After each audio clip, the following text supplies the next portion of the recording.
dafa yeesal ndonoy lislaam woo képp ku bëgg am ngërëmal yàlla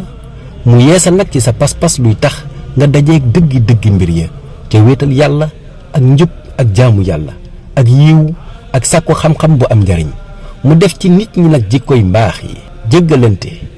bokk li nu am te yàlla tax dimbalante taxaw doomu aadama sellal jëf yi ñaan yàlla sunu borom laabal xol yi loola moo di yoonu murit 18 safar. Par le mouridisme, Cheikh Ahmadou Bamba a réinstauré la vérité de la voie islamique. Cette voie de la sainte piété qui exhorte l'être humain à la recherche du savoir utile, à la solidarité, au partage, aux vertus de tolérance et de pardon, à la prière, à la promotion du bien dans son sens spirituel, au respect des droits de l'être humain, vers une purification du cœur. 18 Safar.